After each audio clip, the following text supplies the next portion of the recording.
ओम अज्ञानतिमिरन्धस्य ज्ञानाञ्जनशलाकया चक्षुरुन्मिलितं येन तस्मै श्रीगुरुवे नमः।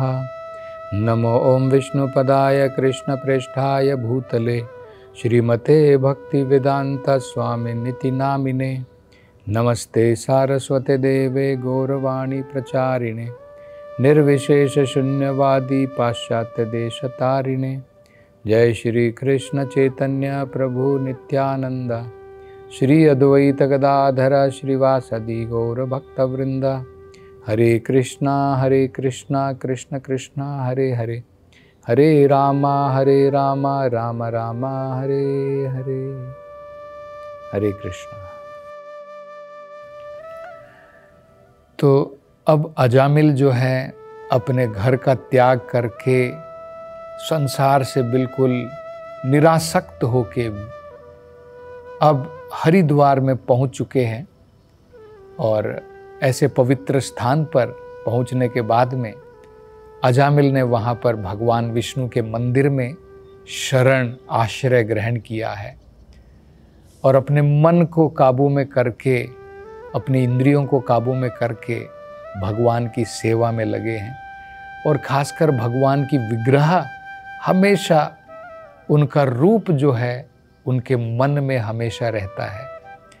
तो जब अब शुकदेव गोस्वामी जी कहते हैं कि जब निरंतर अब अजामिल जो है अपने मन से और बुद्धि से पूर्ण रूप से जब उसका मन भगवान में लग गया, भगवान के रूप में लग गया, तो दोबारा अजामिल को 4 विष्णु दूतों के दर्शन हुए और अजामिल पहचान गए कि ये विष्णु दूत वही हैं जो उनकी रक्षा करने के लिए यमदूतों के साथ, यमदूतों के आने के बाद में वहां पर आए थे, प्रकट हुए थे और अजामिल को जो है वो बचा पाए थे। तो कुछ समय के लिए विष्णु दूत जो है अंतर ध्यान हो गए थे। उसका कारण यही था कि वो चाहते थे कि अजामिल जो है विरह के भाव में, भगवान की भक्ति में उसका मन गूढ़ हो जाए, उसकी भक्ति थोड़ी पक जाए और ज़्यादा उसे कहते हैं ना कि गाढ़ी हो जाए। जैसे जब फल जब पक जाता है, वही आम जब हरा होता है खट्टा लगता है, वही आम जब पक जाता है तो बड़ा रसीला हो जाता है। इसी प्रकार से भक्ति तो भक्ति होती है, लेकिन परिपक्व जब भक्ति हो जाती है तब व्यक्ति जो है आनंद की प्राप्ति करता है। शुरुआत में हम जब भक्ति प्रारंभ करते हैं तो वो हरे आम की भांति होती है, क्योंकि अभी उसमें हमें रुचि नहीं आती है शुरुआत में। लेकिन जैसे जैसे भगवान का भक्त भक्ति में बढ़ता चला जाता है, जैसे जैसे उसकी भक्ति मैच्योर होती है, परिपक्व हो जाती है, वो तब आनंद की प्राप्ति करता है। तो अजामिल जो है जब उनकी भक्ति परिपक्व हो गई, अब जो है उनको विष्णु दूत के दर्शन हुए। तो ये बड़ा महत्वपूर्ण संदर्भ था कि विष्णु दूत क्यों चले गए थे। पहले दर्शन दिए थे, फिर क्यों चले गए थे। तो विष्णु दूत इसलिए चले गए थे कि अभी अजामिल ने अपनी भक्ति परिपक्व नहीं की थी। वो प्रकट हुए थे उसको संग देने के लिए, कुछ समय के लिए, उसकी भगवान के प्रति लालसा बढ़ाने के लिए।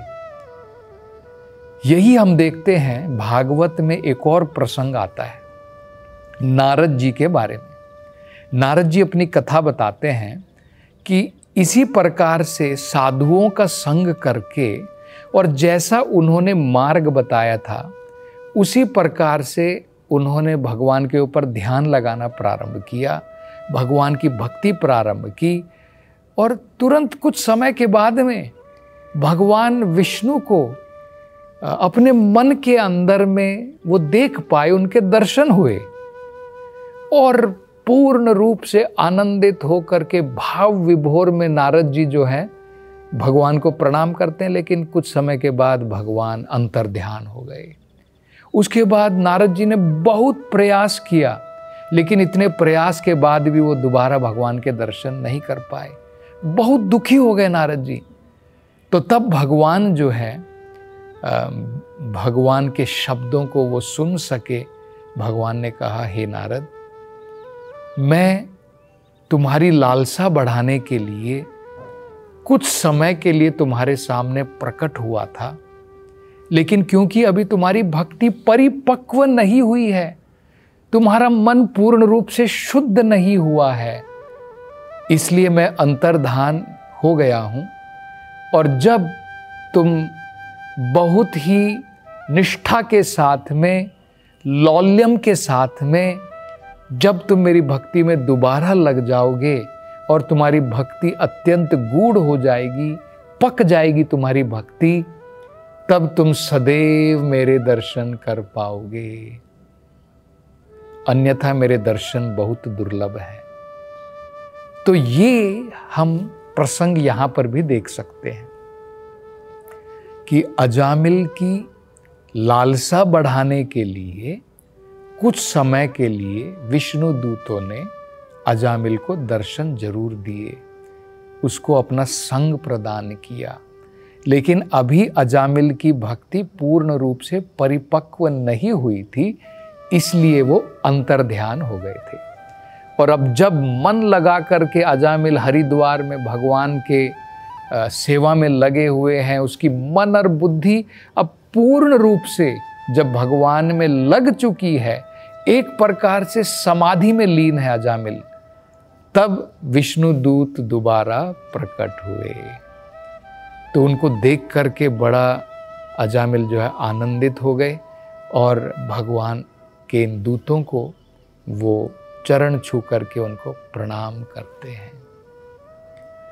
आगे सुखदेव गोस्वामी जी कहते हैं कि अब उनका मन तो भौतिक संसार से निरासक्त हो चुका था और इन भगवान के दूतों के दोबारा दर्शन हो गए थे, तो अब पूर्ण रूप से उनका मोह इस शरीर के ऊपर से छूट गया और तुरंत अजामिल ने अपने शरीर का त्याग कर दिया। तो अपनी भौतिक देह का त्याग कर दिया और ये विष्णुदूत प्रतीक्षा में थे। तो अजामिल को अब वो लेकर के जाते हैं, वहाँ पर स्वर्ण का विमान प्रकट होता है और बड़े ही आदर सत्कार के साथ अजामिल को जो है वो इस विमान में लेकर के जाते हैं और विमान जो है इस धरती से तुरंत निकल करके सीधे वैकुंठ लोक पहुंच जाता है।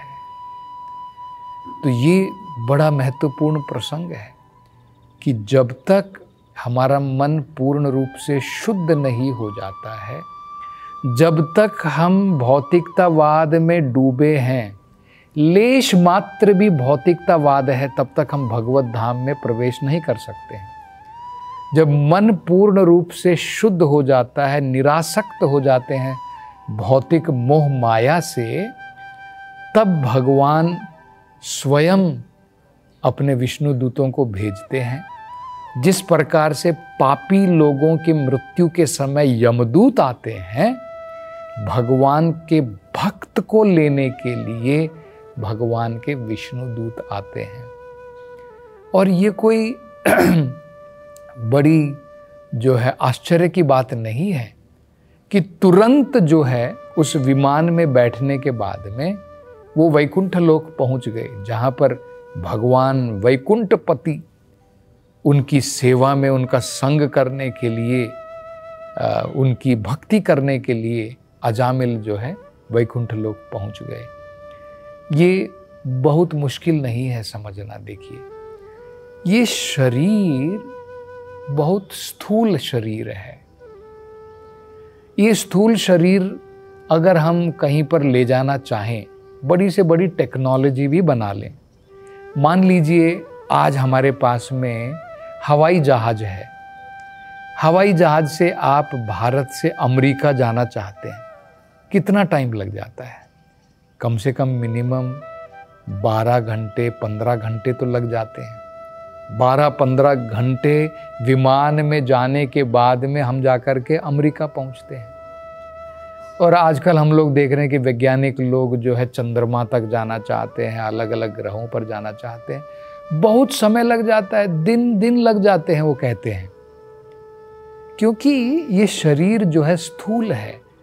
और जो भी हम बना रहे हैं, जो हमारा विमान होता है, वो भौतिक पदार्थों का बना हुआ है, बड़ा स्थूल है, पंचभूतों का बना है। तो पंचभूत ज्यादा सूक्ष्म नहीं है, इससे ज्यादा सूक्ष्म होता है मन। मन की गति शरीर की गति से बहुत तेज होती है। पंचभूतों से मन की गति बहुत तेज होती है। आप पंचभूत का कुछ भी बना लीजिए, पंचभूत का अगर आप रॉकेट भी बना लेते हैं, बहुत स्पीड से जाएगा, लेकिन मन की गति से नहीं जा सकता है।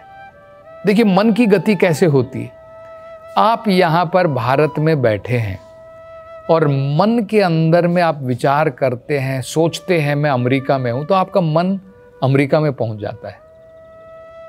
तो ये मन की गति है। कुछ क्षणों के अंदर में आप कहीं पर भी जा सकते हैं। और आत्मा जो है वो मन से भी ज्यादा सूक्ष्म है। तो हम जरा विचार कर सकते हैं कि आत्मा अगर मन की इतनी गति है, तो आत्मा की गति क्या होगी। जैसे ही व्यक्ति शरीर छोड़ता है, तुरंत वैकुंठ लोक में पहुंच जाता है। तो ये समझना बड़ा महत्वपूर्ण है।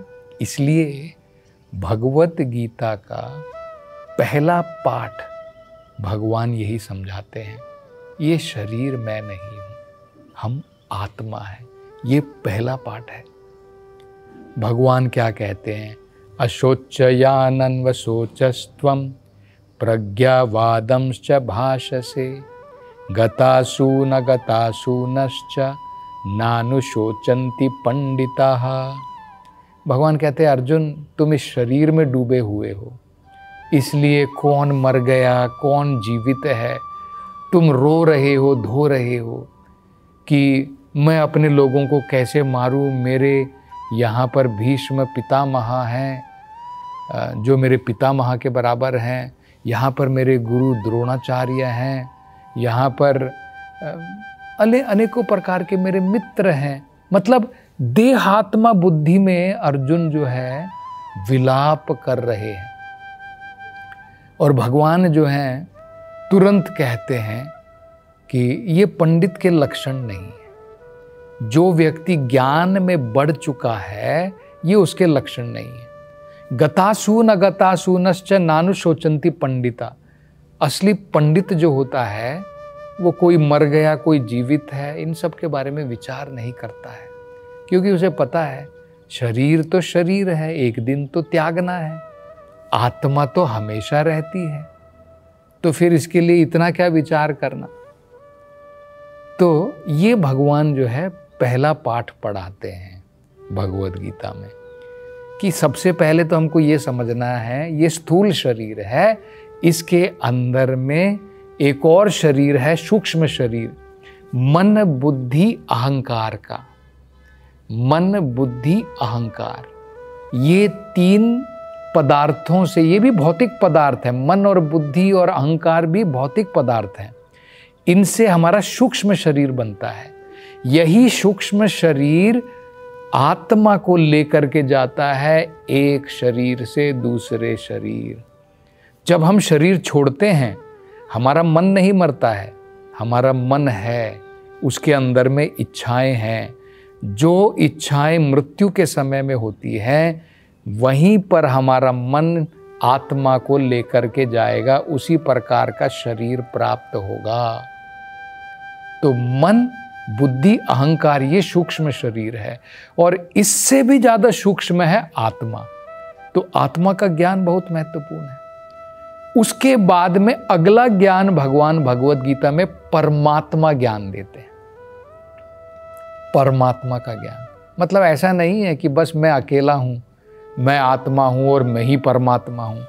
ये गलत विचार है। आत्मा परमात्मा नहीं है। अगर आत्मा और परमात्मा एक होते तो ये दो शब्दों का प्रयोग की जरूरत ही क्या थी। आत्मा और परमात्मा अगर एक होते तो दो शब्दों की जरूरत क्या थी। ब्रह्मन और परब्रह्मन एक नहीं है। हम सब ब्रह्मन हैं, हम परब्रह्मन नहीं है। भगवान परब्रह्मन है। तो बाद में भगवान जो है परमात्मा का ज्ञान देते हैं कि सबके हृदय में जो विराजमान है वो परमात्मा है और सबके हृदय में क्या चल रहा है वो जानते हैं। मैं तो नहीं जानता हूं, मैं आत्मा हूं, मैं नहीं जानता हूं। आपके मन में अभी क्या विचार चल रहे हैं मैं तो नहीं जानता हूं, आप भी नहीं जानते हैं। लेकिन परमात्मा सबके हृदय में क्या विचार है वो जानते हैं। इसके बाद में भगवान भक्ति का ज्ञान देते हैं कि आत्मा जो है किस प्रकार से भगवान की भक्ति में लग सकती है। अनेकों प्रकार के योगों का ज्ञान देते हैं, लेकिन उसमें से सबसे उत्तम जो है भगवान की भक्ति है। तो ये यहाँ पर हम समझ सकते हैं कि किस प्रकार से जब उनको पूर्ण ये ज्ञान हो गया, आत्मज्ञान, परमात्मा ज्ञान, उन्होंने भक्ति जो है साधना कर ली और उनका मन पूर्ण रूप से पवित्र और शुद्ध हो गया, तब जाकर के अब वो जो है उनको ऐसा शरीर प्राप्त हुआ जिस शरीर के द्वारा, आध्यात्मिक शरीर के द्वारा वैकुंठ लोक में उन्होंने प्रवेश किया। तो आगे सुखदेव गोस्वामी जी अब क्या बताते हैं, इसकी चर्चा हम अगली कथा में करेंगे। हरे कृष्ण।